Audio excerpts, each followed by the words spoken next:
Welcome to the show. Thanks, Simon. Pleasure to be here. Mate, I'm really excited to be chatting to you today. We were sort of touching on this a little bit prior to the show, but it's such an interesting topic, talking about growth via acquisition.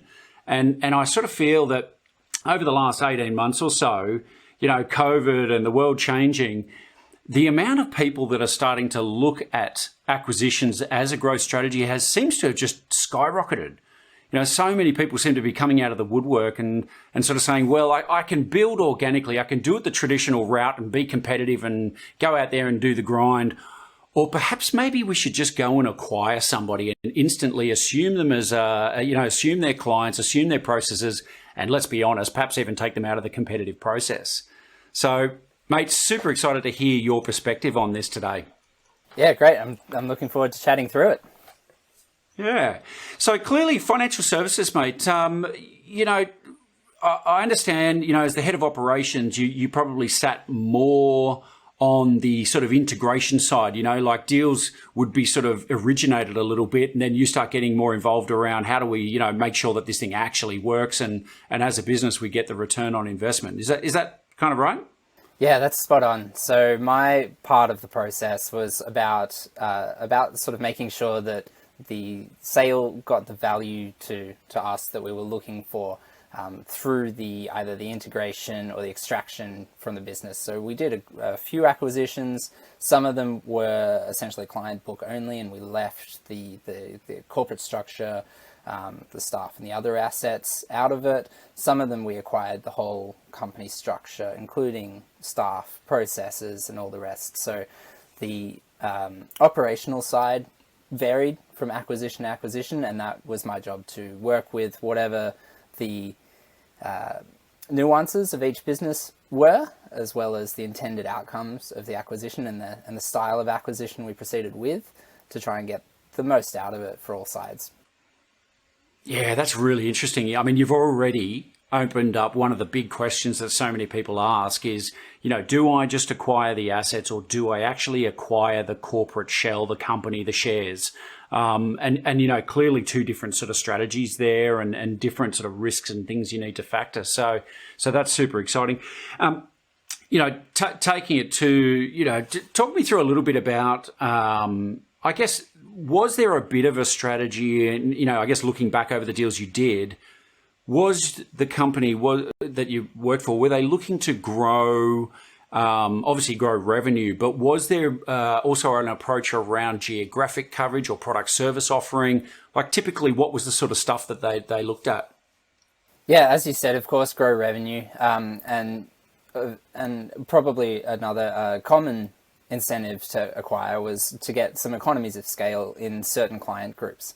So we were looking for companies with client books that aligned with the type of clients that we already had, so that we could leverage the staff, the expertise, and the resources that we were already deploying more efficiently across basically a larger client base, because as is the case in most businesses, and especially I'd say in service businesses, you can tend to grow the number and scope of clients faster than you need to grow the resources. It's not obviously a one-to-one relationship if you're structured profitably. So that was the main thing. We were looking for alignment. It wouldn't have made sense to acquire businesses with a totally different set or type of client base to whom we had to sort of structure a different service offering or type of even relationship management.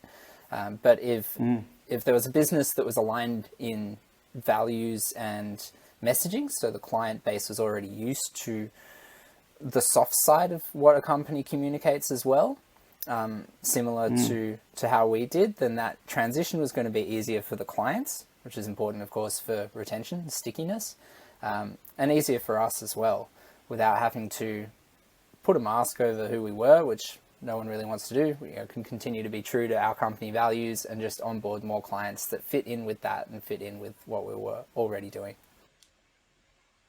Yeah, that makes a lot of sense. I mean, I think with anything to do with business, we're looking for leverage, right? And so you're looking for those areas where there's an overlap of culture and things that already fit, which makes a lot of sense. appreciating here that this part was not really your job, but I'm curious as to how they might have sort of found some of these opportunities. I mean, was there a specific sort of outbound strategy, or was it more that there's just stuff going on and opportunities presented themselves? And, you know, I guess when you're in an industry for a while, you bump into people and you come across stuff, right? Yeah. So yeah, it's definitely much more the latter. The firm that I worked for had been in the industry for 30 years. I suppose it was 28 years at the time of the first acquisition.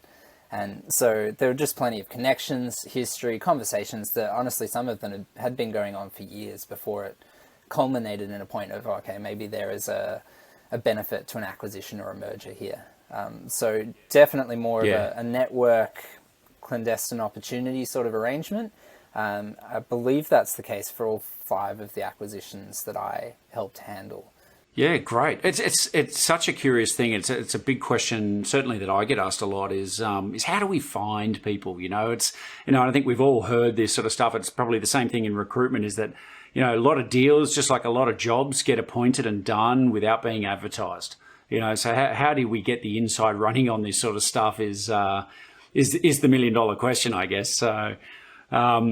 Yeah, and I mean, it's not always a direct relationship. You know, sometimes it's someone's looking to sell, and they mention it to a few people who mention it to other people, and then you know one of those 3rd or 4th degree connections. But in our case or cases, it tended to come down to we knew people who knew people, and they made the connections, and it worked out. Yeah, no, that's fantastic.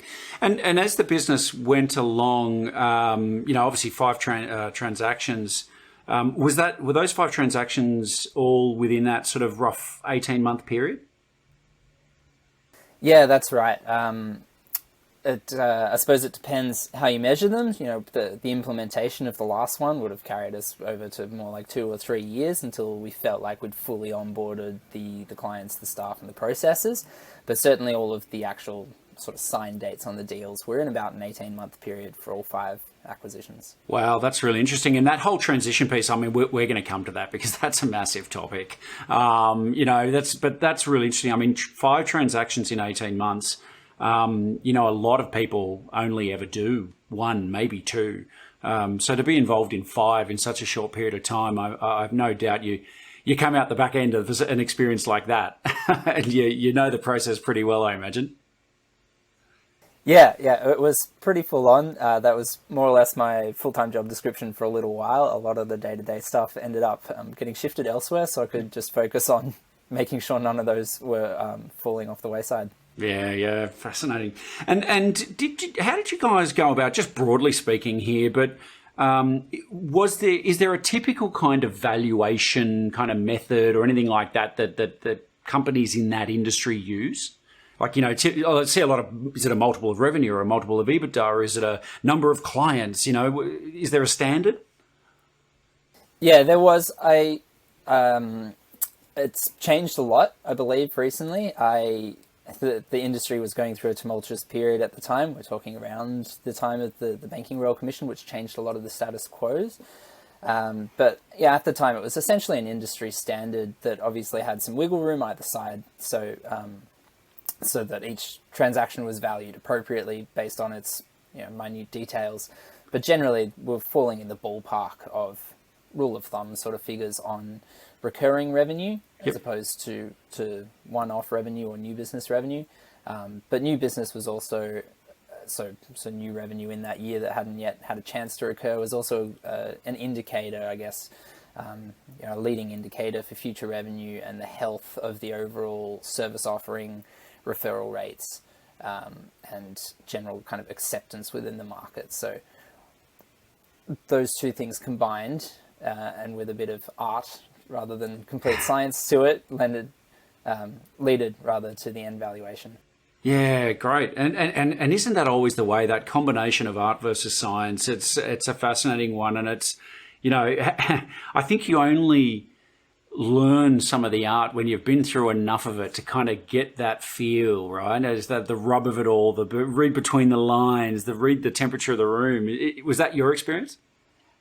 Yeah, completely. And I would imagine that someone that's done it tens, maybe even hundreds of times, is still going to get it wrong occasionally, right? That's one of the facets of there being an art to it.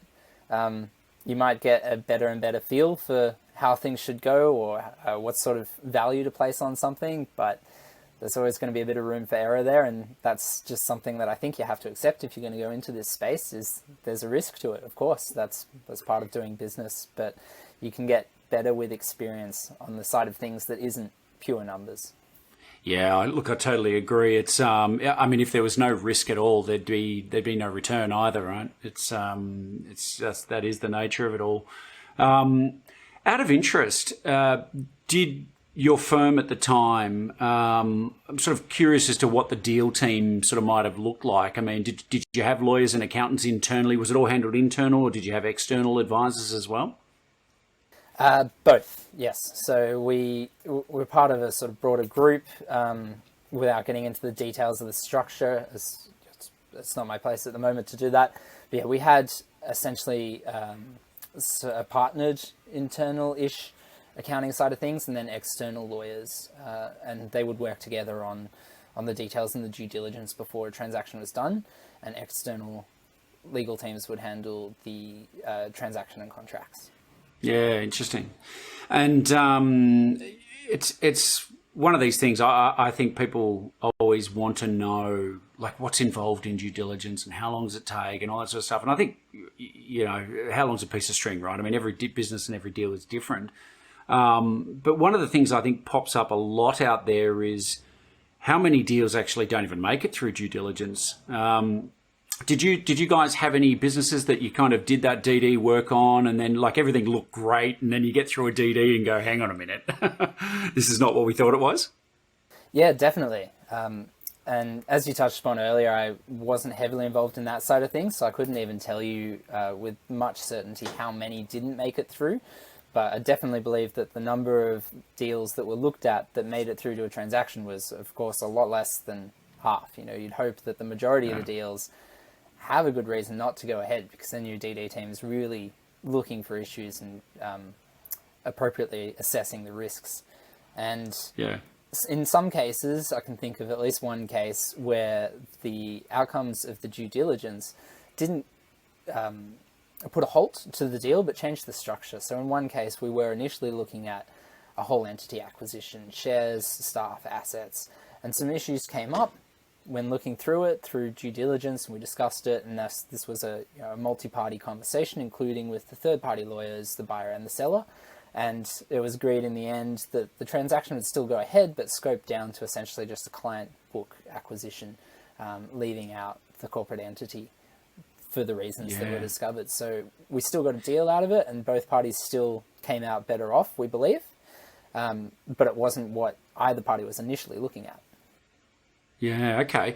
So, and isn't that a great lesson for people thinking about this is, you know, you can go out there looking at deals and you'll have certain objectives you want to achieve, but I think you've got to keep an open mind. I mean, you're not sure, you never know what you're going to find until you turn over those rocks and you sort of really start to investigate it. So it's, you know, understanding what's really, really critical to you and what you can't live with and what you can't live without, those sort of things is obviously critical, but keep an open mind, right? You never know what you might find. Yeah, definitely. I think that's the approach to everything in business. Like I said, a lot of what came through to us was chance networking, long-term conversations where a thought popped into someone's head. And I think that just being open to opportunities, open to conversations can reap so many benefits for everyone in the long term. Interesting.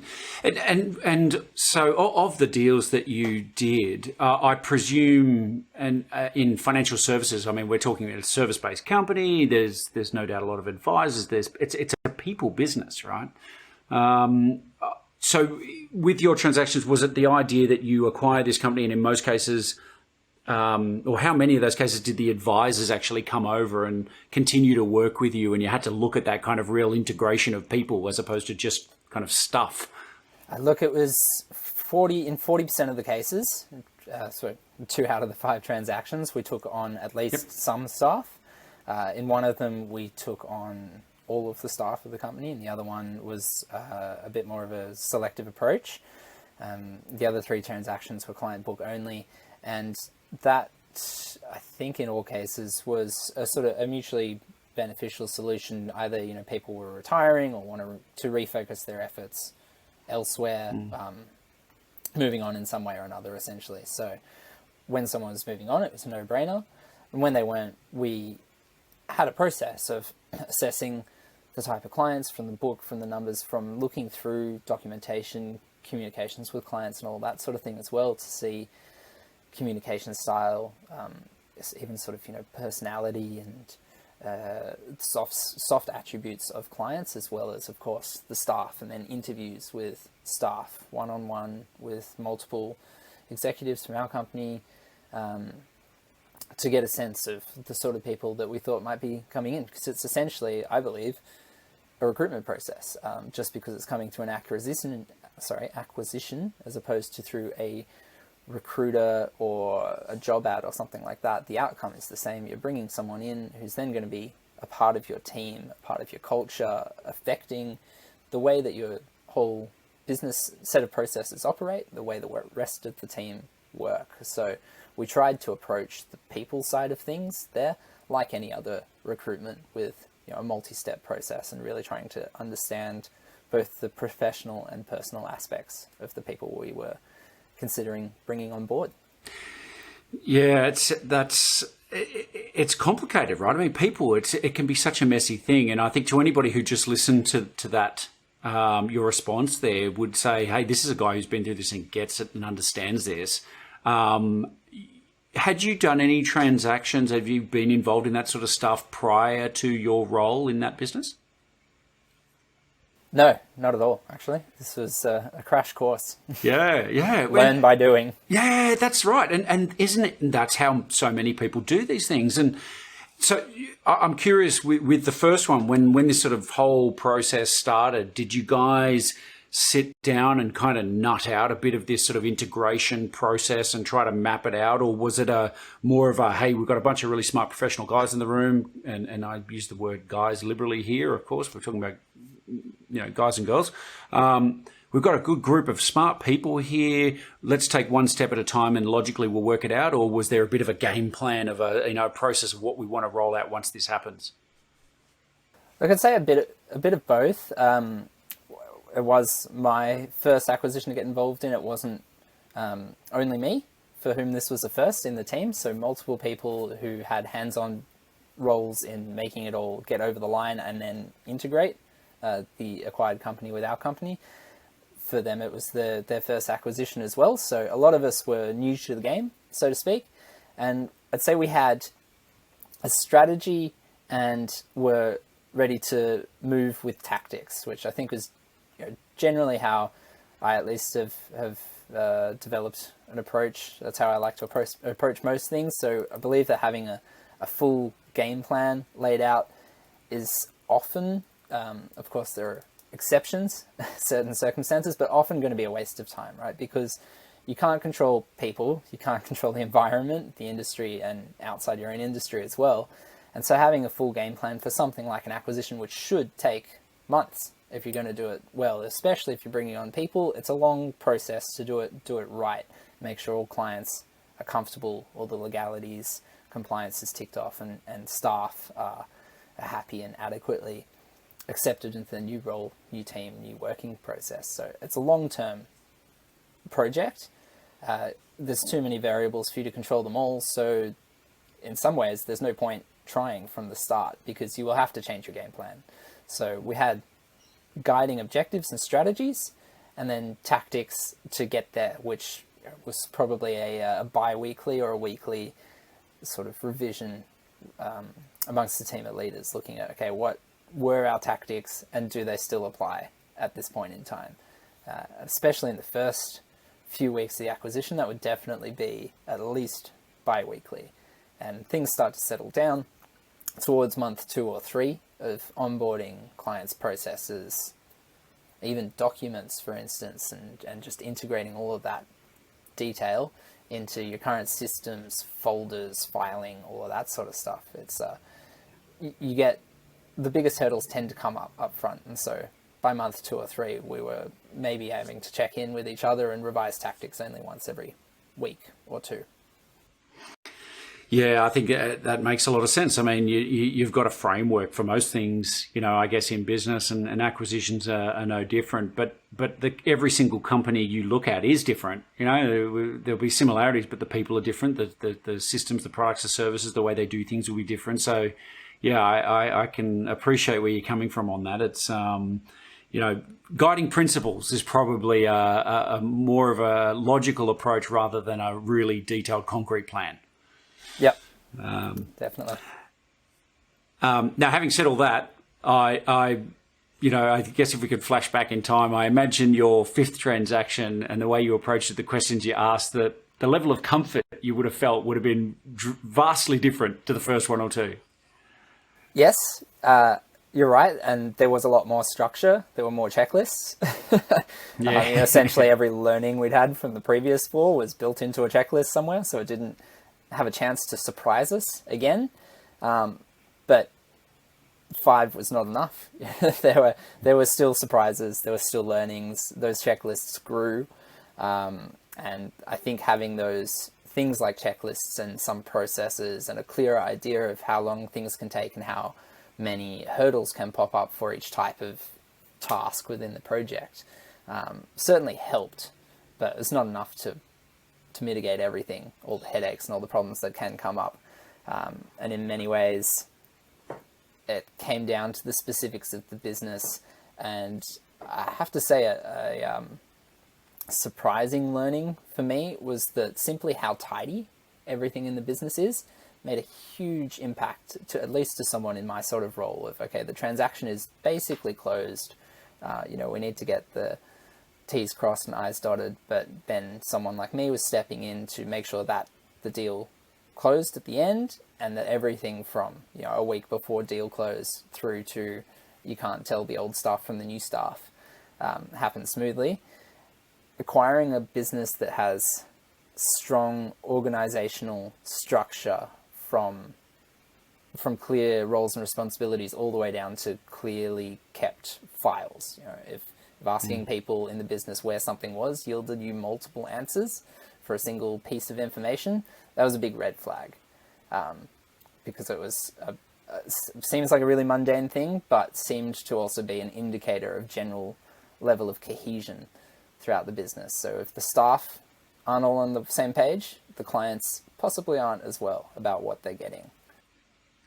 That's honestly, I think, probably one of the best tips I've heard from a lot of guests. If you're running a company right now, simple things about how you file and how you manage the day-to-day. It reminds me of this old expression: is how you do one thing is how you do everything. And hearing it here from a somebody who was in a professional buying acquirer position, saying that when you walk in and your first impression is this is a bit disorganized, clearly that's going to impact your perception of the company, and maybe even I don't want to put words in your mouth, but perception of the company, but potentially valuation. Yeah, definitely. Just personally from my experience, I would want it to affect the valuation, because there's a lot more work at the other end to clean up something that is a bit messy. And in fact, I'd probably, it's a sliding scale, but I'd probably at a certain point walk away from it and say, come back and we'll start again once you've tidied up your house, essentially. Because once that acquisition is happening, whether you're bringing across the staff or not, if you're bringing across the staff, you're bringing them across because they have work to do. Right? They've got their day jobs to attend to, and a new team, new processes, a whole new environment to learn. They're not then going to have time all of a sudden on top of the job they've always had to clean up. And if the staff aren't coming along, it's probably because they've got other things to attend to. They might be checking out for a good reason, so they're not going to be adequately motivated to clean up. So if there is any cleaning up, general organization to do, it's going to have a huge impact on the ease of the transaction, the ease of the integration thereafter, and is best done before you even get to that point, because no one will have time afterwards to do it properly, and you'll just end up basically sweeping a whole bunch of someone else's mess under your rug. What a fantastic insight. Once again, if you own a business and you're listening to this podcast, the message is, and I guess if you relate a specific question, that we often get to is when should I prepare my business for sale?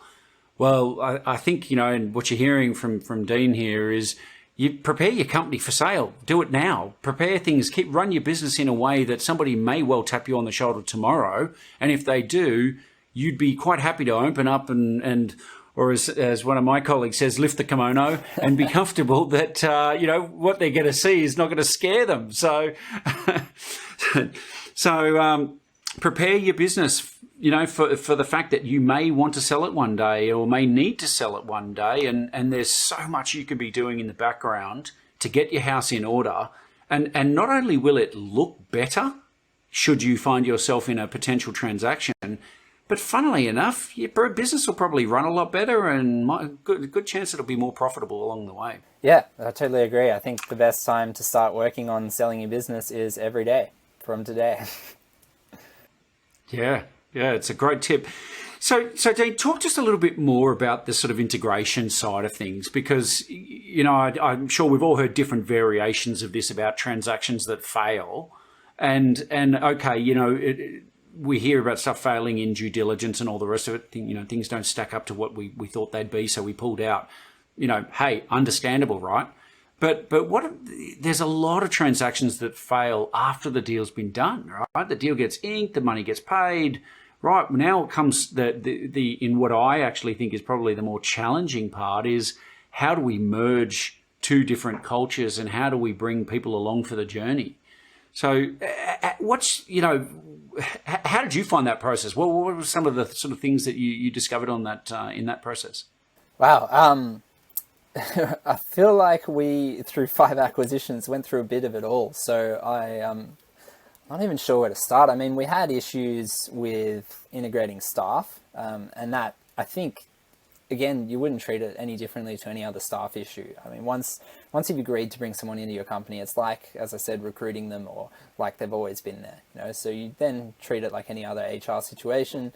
You need to, set clear goals, be really communicative, and have that as a two-way street, but be also firm and clear on boundaries if that is the issue. We across the 5 transactions experienced some issues with onboarding staff. We experienced some issues with clients not being happy about the situation because, of course, they are generally not consulted. Take me back to and sorry to jump in on you, but the people side of things is such a critical one. Did you find after sort of merging, I think the concern for most people is there might be a bit of a them and us attitude and stuff like that. Did you ever find staff left shortly after, whether it's 3, 6, 9 months, whatever it might have been? But did you ever see staff leave because you felt maybe they just weren't comfortable after a transaction was done? Yeah, we had that. And when that is the case, it can be seen as a failing of the integration, of course. But in a couple of instances I'm thinking of, we did our best to make it work. The person or people concerned were still sort of not really happy with how things had changed. And I think the bottom line was that you go through a process like this, there is change. And not everyone's going to be comfortable with change. Sometimes it's better, sometimes it's worse for each individual. And if you're a growing company or a larger company, I mean, the bigger you get, the less likely it is, even from 2 staff onwards, that you're going to be able to keep everyone happy with each decision that you make. So that's the harsh reality, is that where there were some changes that were right for the business and right for the integration in the transaction that didn't work for some individuals. And in that case, I think it's better for everyone that if someone wants to leave, you don't stand in their way too much. Try to find a middle ground, try to compromise. But if they really want to leave, there's no point pushing back on that too hard, because it's better for them and it's going to be better for you rather than having a disgruntled or disengaged employee. Yeah, look, I think that's some golden advice right there. I mean, I actually saw a chap once, he left because he simply didn't want to move offices. He said, I'm not going to work in the city. You forced me to, I'm out.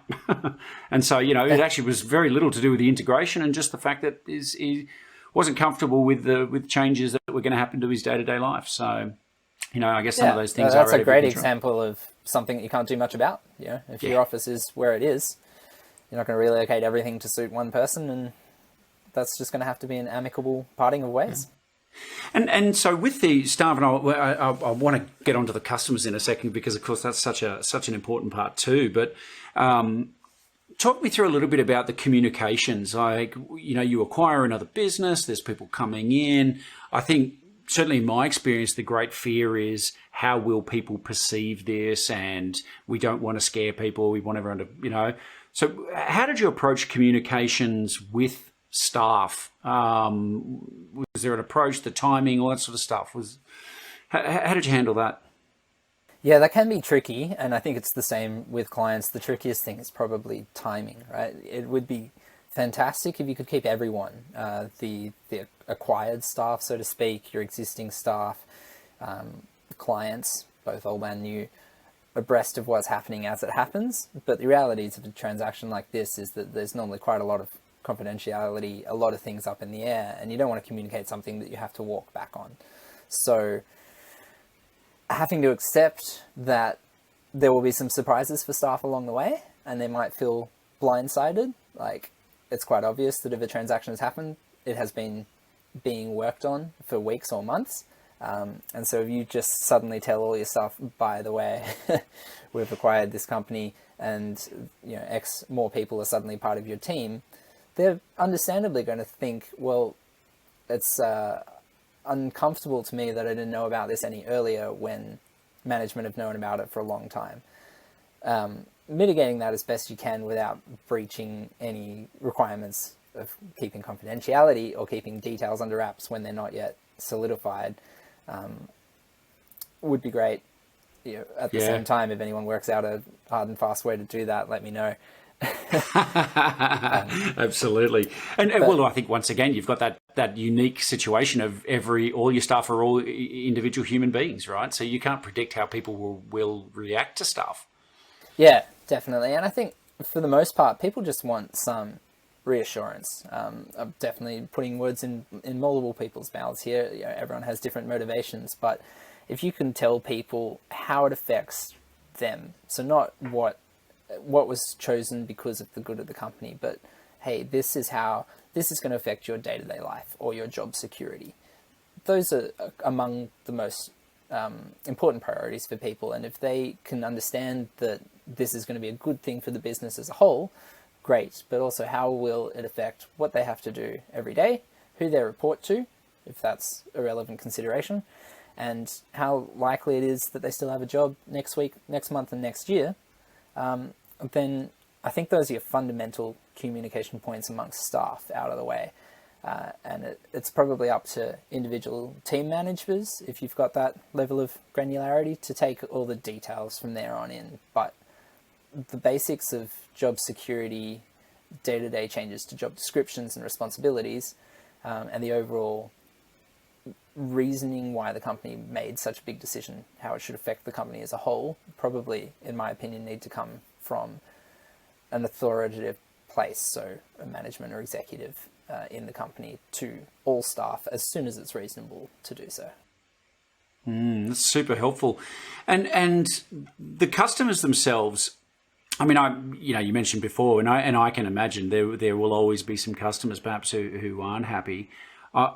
I'd love you to share with the listeners how you sort of handled communicating with those customers, and I guess question part two is, you must, after a number of transactions, you undoubtedly you have some clients who will leave. Like, I can't imagine a world that wouldn't happen. And so do you start coming into transactions going, well, we will expect a 10% attrition rate or something like that? Does that go through your mind at the time? Yeah, definitely. I don't think you could go into a transaction assuming that you're going to keep 100% of the clients by number or by dollars of revenue. It's optimistic. It could happen, but you're going to have to see the value in the transaction with 90 or 95% of that sticking around. But I mean, hopefully there are other benefits to it, other economies of scale, or opportunities for more client growth in a different niche or network that the transaction opens up that more than compensate for the little bit of attrition you're going to get in the client base. Yeah, okay. And from your perspective, just I guess in your opinion, having done this a number of times, is there a better way to communicate with customers? Like, is there formal communications? Is it done in person? Is it, what would be your suggestion to the average entrepreneur out there thinking of acquiring a company? I think that depends entirely on the industry and the company.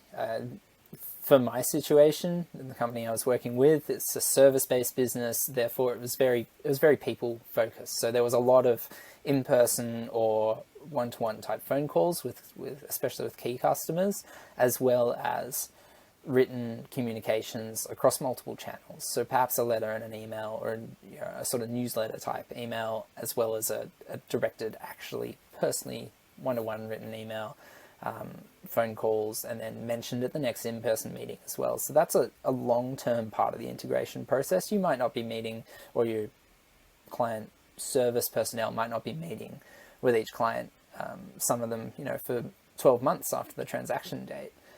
But I think it's a good thing to keep on the radar for the people in those client-facing positions to bring it up, even if it has been a long time. From the staff perspective, it might be the last or the second last thing the client has heard from the company in general. If you only touch base with them every now and then because you've got an otherwise happy, relatively hands-off relationship. What I'm trying to say is it might have been 12 months, but it might also be the last thing they heard about. So it'll be top of mind for them, even if it is otherwise feeling quite distant for the staff. So bringing it up whenever you do see the client next in person and just talking through it, explaining things if there's any confusion, and making sure that they're comfortable with understanding why they've been acquired, so to speak, or why the company has acquired a whole bunch of other clients that are now competing with them for attention.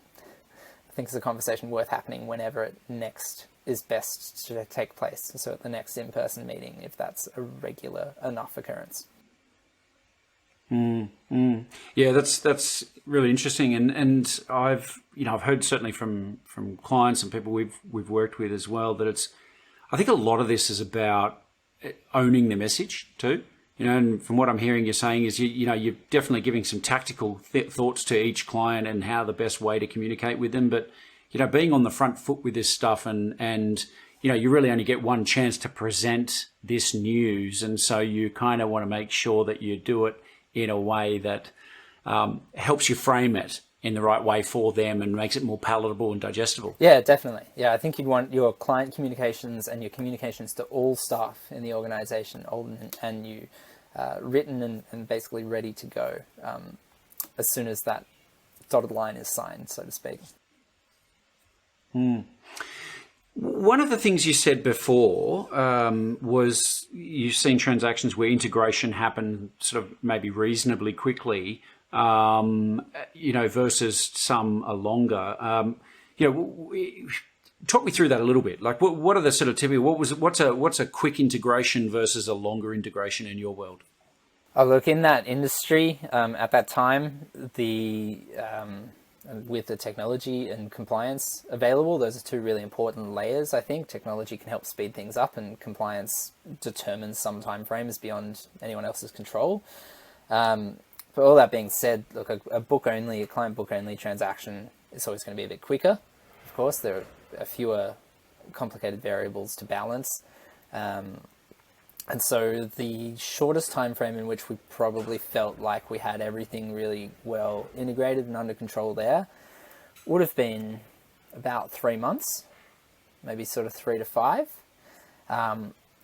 But we would continue to treat that portion of the client book, of the now wider client book, somewhat separately, just in the background. So just keeping tabs on it, tracking it for at least a year. So we wanted to have a minimum 12-month view on every transaction. That's often for contractual reasons, with a portion of the acquisition payment dependent on first-year revenue or number of revenue dollars that stick and that sort of thing. But it's just really good to know as well, because how well accepted something like this isn't necessarily going to show in the short term, but it'll always show in the long term. And in comparison, the more complicated transactions, where we took on an entire company, share structure, staff, processes, premises, and assets, I'd say that there were elements of integration of that were still happening nearly 3 years after the transaction was signed. As you alluded to before, there can be a bit of an us and them mentality, and that's not going to change overnight no matter what you do. That's not as simple as a nice, friendly, cohesive, we're all one team email. It's a long-term thing, and you chip away at it, and hopefully everyone does feel like a nice, friendly, cohesive team eventually. But it's something that has to be taken in baby steps, I think. Yeah, it's once again, I mean, most complex thing you can deal with is a human being, I think. So tools, systems, processes, well, that's, it's a lot cleaner and simpler. And clearly people present probably the greatest risk, but to things going pear-shaped. But what are some of the other challenges, if somebody was to come to you now and sort of say, oh, look, I'm in the doing due diligence, I'm looking at buying a company, what sort of tips would you give that person when they start thinking about integration afterwards? It depends a lot, of course, on the context. One thing that comes to mind, not necessarily the highest priority, but just what has popped first into my head, is to consider the external environment as well. If you're diving into the details of a company you're considering buying, you, I think, can easily get lost in those details as you're diving into potentially, every number or sort of month by month look. But there's a broader world out there. You might make this transaction and then 2 or 3 months later, something that's been on the horizon for a little while, you didn't think was going to happen for a few years, hits, and all of a sudden that changes the value of what you've just bought. So just keep in mind the broader world while you're diving into the nitty gritty would be one thing. Yeah, look, isn't that a great tip? I mean, COVID. I mean, do we need a bigger example, right? It's and we saw the same thing in the GFC. Your business is swimming along, and then the next day your entire world has changed. And I guess if you're neck deep in a transaction, that can have a massive impact on the overall sort of ROI you're expecting from this deal, right? And I mean, it's a diversification issue probably. If you're looking at something that's got multiple expected benefits to your staff, your culture, your processes, your client book, whatever it might be, it's probably unlikely for, most environmental changes short of a global pandemic that every perceived benefit is going to be wiped out at once or drastically reduced at once. So if you are buying something for multiple reasons, you've got a little bit of spread of your risk there. Yeah. Wow. Well, fascinating stuff. So you finished up at Lifestyle, and then you've taken the leap and gone out on your own. So tell us a bit about what you're doing now. Yeah, I jumped into the entrepreneurial world. I founded a social enterprise with my wife, which has been a lot of fun and a lot of challenges as well. So we started with an idea, and we've been growing that. So our social enterprise is called Pixie, and essentially is a world away from financial services. It's a product-based business in consumables. So we deliver eco-friendly pads and tampons to businesses, like toilet paper, like soap, like any other bathroom consumable, basically. And it's been fantastic. A lot of learnings, again, by doing mostly. So crash course and everything. And that has been really exciting as well. It's great to be constantly learning, to be growing something and see an idea become a reality and become a bigger and bigger reality month by month. Especially if you feel like you're helping people and donating 50% to charity as we go. And so it's early days, but I'm really excited to see where it takes us. Look, that's fantastic. I think there's nothing more rewarding, right? I mean, that's the people we're talking to right now are the people who've taken those leaps, and one of the themes that is a recurring theme in our shows is that we fundamentally believe that entrepreneurs are the ones who truly change the world. You know, they're the ones that see problems, see things that they don't agree with, and actually go out and do something about it. And usually at great cost to themselves, with great risks. And as we know, many of them fail. So, you know, this entire show is a massive salute to people who go out into business for themselves and try to make a difference. And most of them are doing it for the right reasons. So, which it very much sounds like your organisation is. I'm going to ask you the dumb layman guy's question now, right? So, you're selling it. You're running a business with consumables. It's around female hygiene products. How does a guy lead a company like that? It's you know, and I know it's with your wife, so we're pulling apart roles here, but you know, I'm sure there's got to be people asking that question. I mean, the answer is really with a lot of help from my wife. You know, she's a co-founder. She knows what she's talking about, and really my experience and my contribution is just in being willing to give things a go, try stuff out, you know, all the sort of experimentation side of being a startup. But knowing the market, knowing the product is where my wife steps in. And but also, to be honest, I think we're in a fantastic era to be doing something like this. I mean, the premise of our organization is that period products aren't any different to toilet paper to soap. It's a sanitary hygiene product. We kind of think the only reason they're not in bathrooms everywhere, like toilet paper and soap are, is for, you know, sort of archaic, patriarchal, sexist type reasons.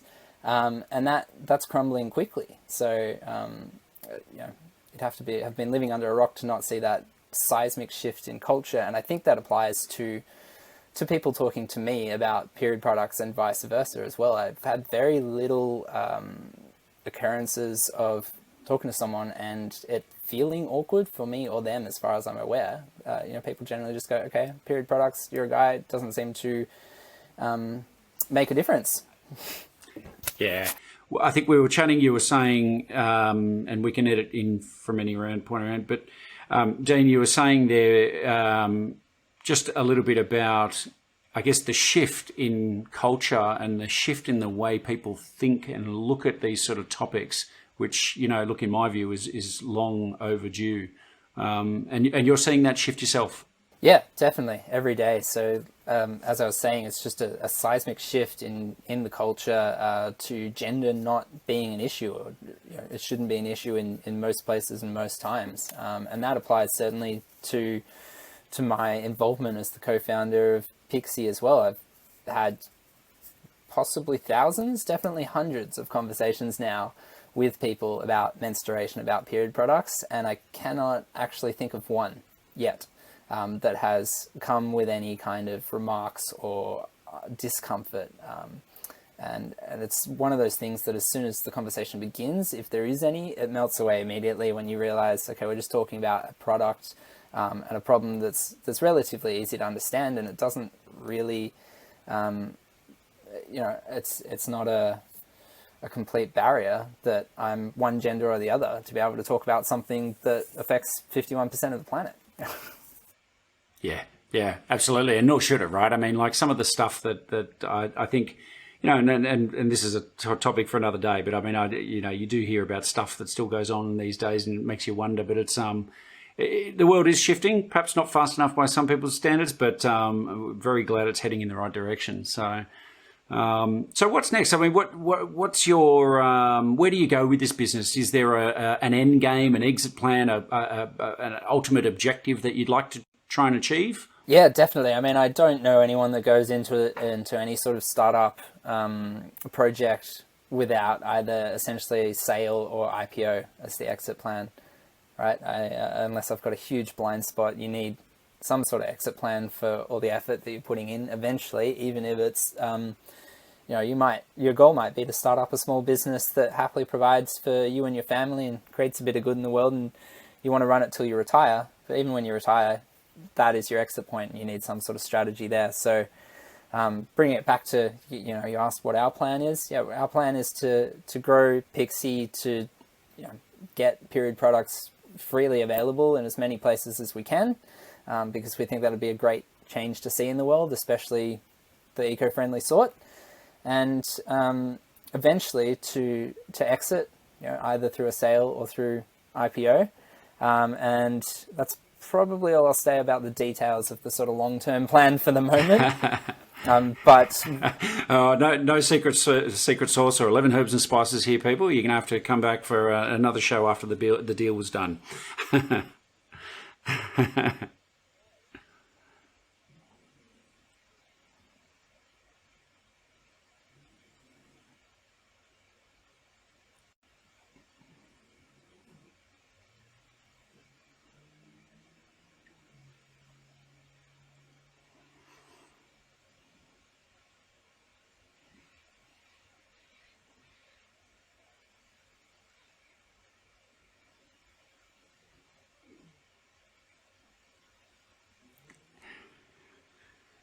Well, and isn't that one of the great tips and takeaways from today's session? So, Jen, I'm going to ask you in a moment for your one tip that you'd pass on to your fellow entrepreneurs. But before I do that, are you happy for people to reach out and connect? Where are you on LinkedIn? Where's the best place for people to reach out and find out more about Dean Tavener? Yeah, sure. I'm happy to connect. I'll actually, if you don't mind, use that as the segue to what I believe is coming up next. Was the one tip that I can give to anyone else was network.